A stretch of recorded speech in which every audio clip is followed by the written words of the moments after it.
All right, so we've got the carb clean done on the 360, and we've also changed the battery.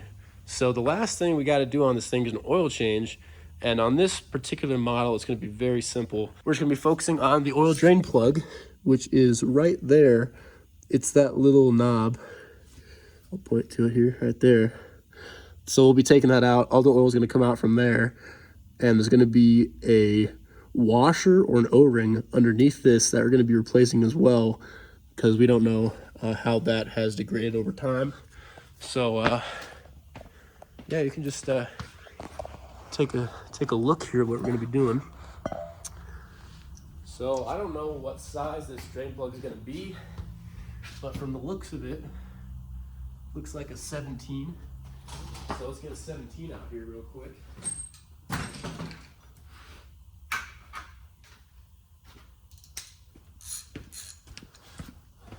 Get nice and comfortable with the ground, because you're going to be seeing a lot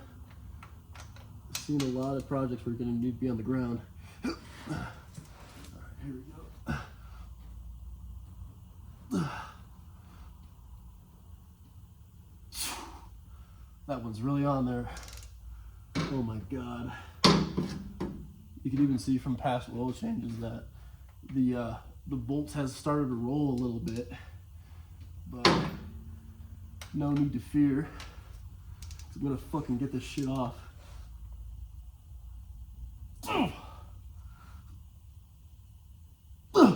Wow, it is really on there. Holy fuck.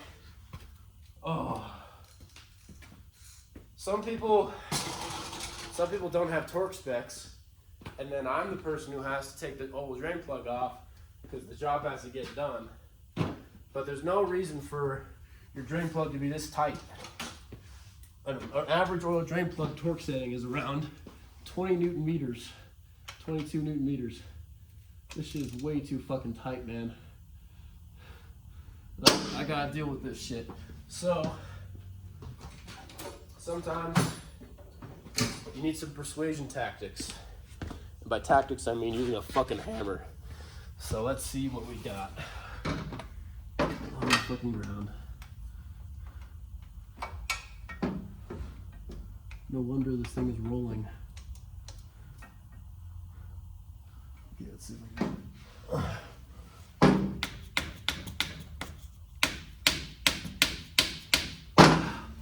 Wow, this is crazy.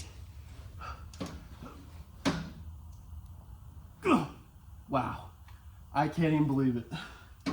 It is fucking on there. Man, dude. Sometimes leverage is your best friend. So I'm going to use a much longer ratchet here. I'm using this one initially. I'm going to use this one. This is a torque wrench. You're not supposed to use them to take stuff off, but in this case, I just don't care. So do as I say, not as I do. Okay. We're gonna take it off. Let's see if this do it. Let's see if this does it.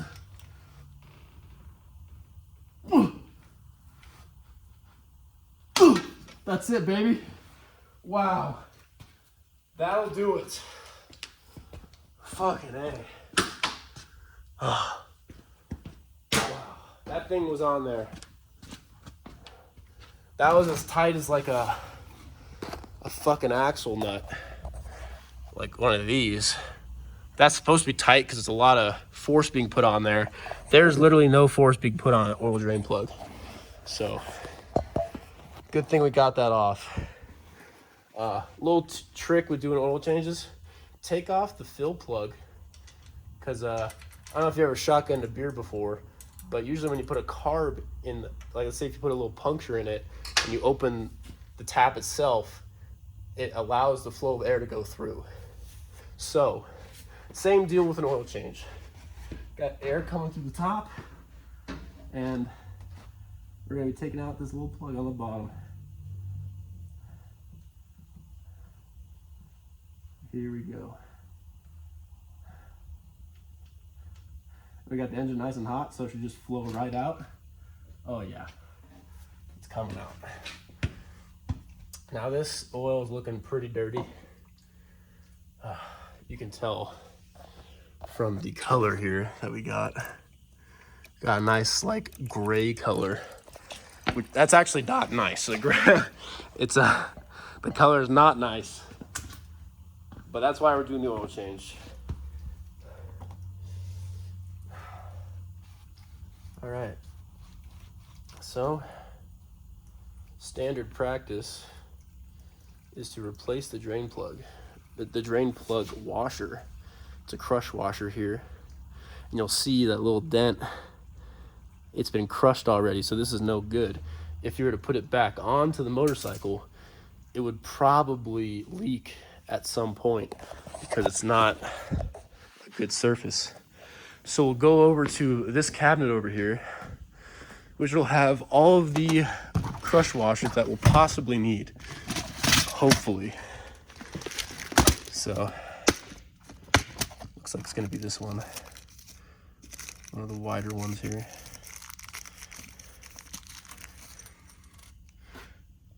Oh, looks like it works perfectly. With a crush washer, you don't want it to have any space in between. You want it to be a perfect snug fit over the threads. So that's perfect right there. Need to clean up the top a little bit here. All right.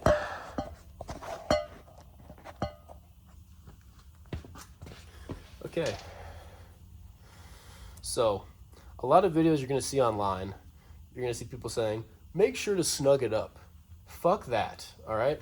You wanna try to scour the internet for the exact torque specification for the drain plug, because if it's too loose, it'll come undone.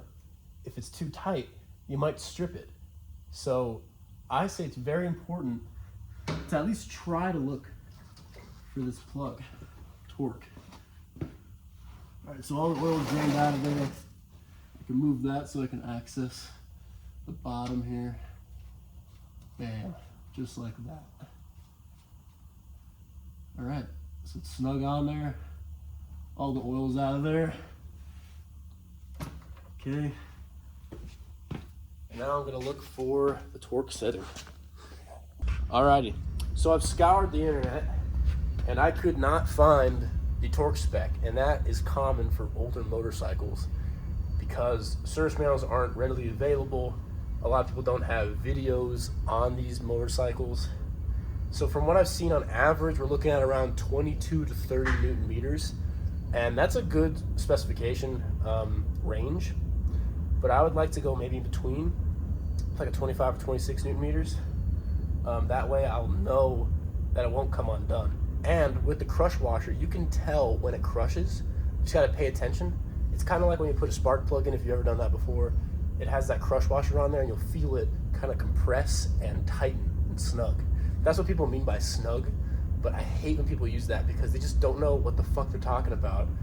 And they're just like, just make it snug, it's gonna be good. But then sometimes it leads to terrible problems down the road. So I like to at least have a little bit of knowledge in my brain to carry out procedures like this. So setting a good example. So we got our torque wrench here. I've set it to 26, but let's do 25. Just see how that feels. And you'll know that this is torqued down when it beeps at you. All right. So I felt that crushing motion, that crushing feeling of the crush washer. That's not gonna go any fucking where. So that's that. And I can turn it off right there. Bam. Cool. Also, one thing I wanted to mention real quick. I'm pretty sure that this thing does have an oil filter. I believe it's right here. However, I'm not gonna touch it because there is a 50-year-old gasket underneath this thing. And I believe if I take these screws out, the gas is gonna break. And I don't have a new gasket on hand, and I do not have gasket paper to make a new gasket, or the bandwidth or the attention span or the patience to do that right now. So I'm gonna leave that in there. I'm sure it's fine. This motorcycle has very little miles, so I'm just gonna leave it be. So now we can move on to getting oil.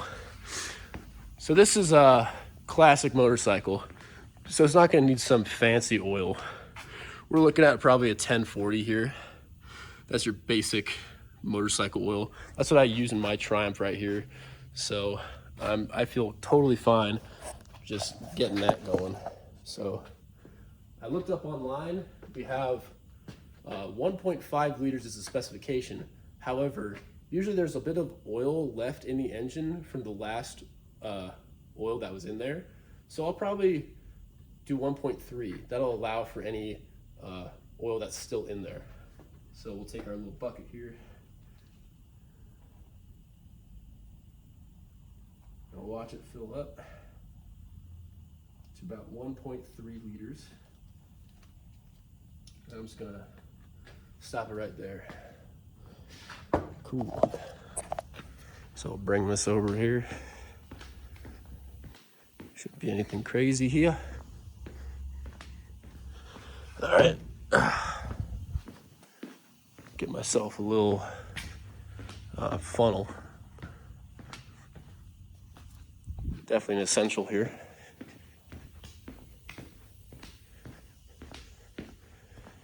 And we'll just plop that in, bam, and we'll fill her up.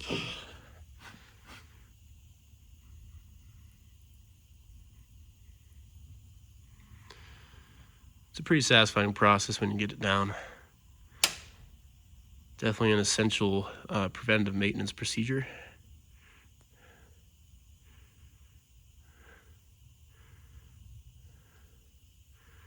I'm not gonna put all of it in there.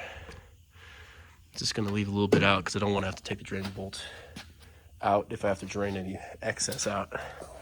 So we're gonna check to see how it's looking.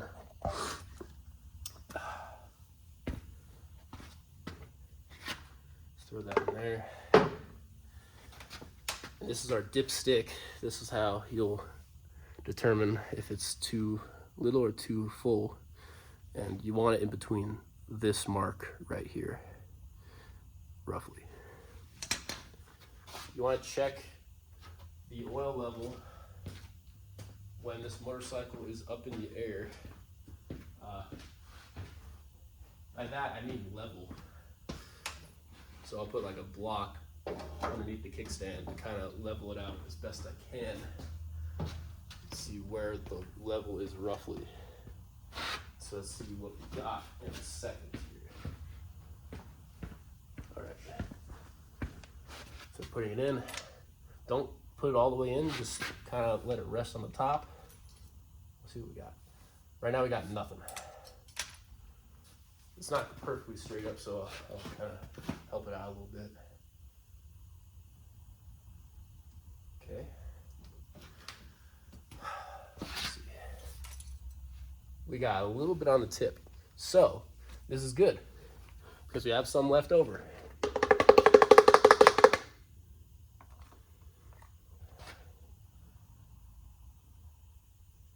And I feel pretty good about pouring the rest in there since we're still not at that 1.5 liter mark. All right. Okay. We'll check it once more. Throw it back in there, put it straight up. All right.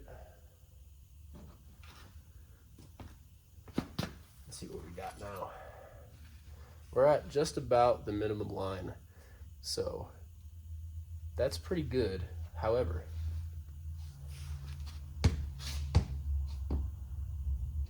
I want to run the engine real quick to let the oil kind of cycle through. And that's what you want to do with every motorcycle, because you're going to get a reading that says that you're in between the minimum and maximum marks, but it's probably not the case because the oil has not circulated throughout the entire engine quite yet. There's different chambers and places for the oil to go that it can't go unless the engine's running. So let's see if we can get this bitch going real quick.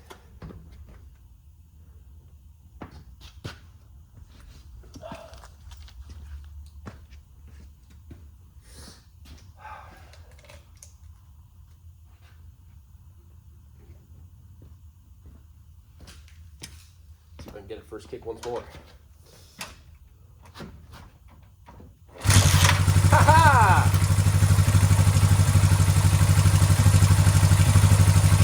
I'll let it run for maybe 10 or 20 seconds. Make sure it all kind of circles through, cycles through.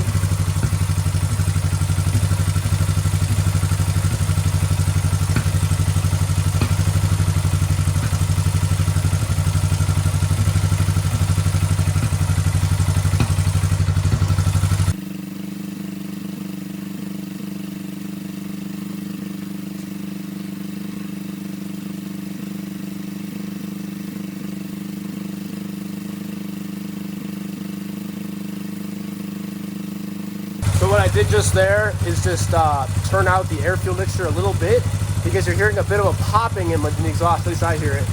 And that basically introduces more air and fuel into the system, which can eliminate a lean mixture. So this should be running a little happier now. It's had plenty of time to cycle through. And you'll probably have to wait maybe 5 or 10 seconds for the oil to seep back down into the to the oil pan, if there even is an oil pan in here. Just kind of wait for it to get down there a little bit. Tilt it straight up again. Okay. Let's see what we got once more. So yeah, I went down a little bit, looks like, if I'm not mistaken. Check it one more time. Redundancies are huge.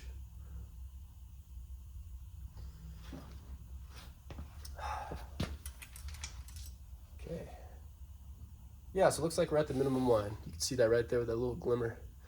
So it looks like we can afford to pour a little bit more oil in. So I'm gonna grab another 0.2 liters. That should be it. All right, so we've got our 0.2 liters here. Should get us to exactly where we want to be with the level. I want it to be kind of about halfway in between the minimum and maximum lines, or at the max line. That's where I usually like to have it.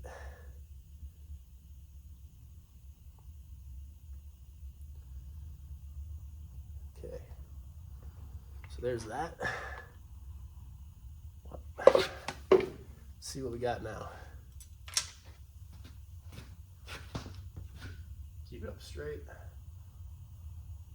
All right.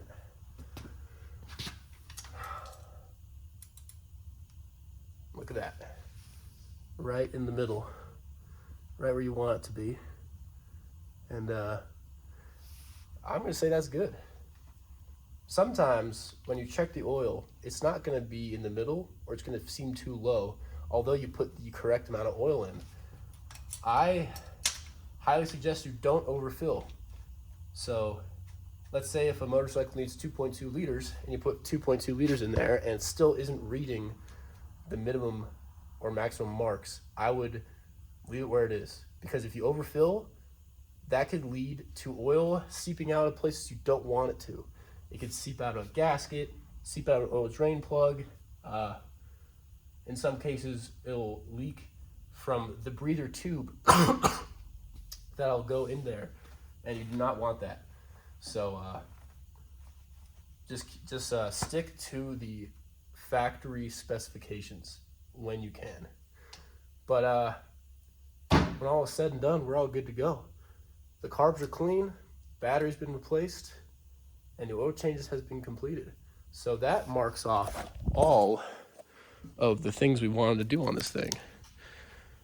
So the next step would be creating an invoice and letting the customer know it's all good to go.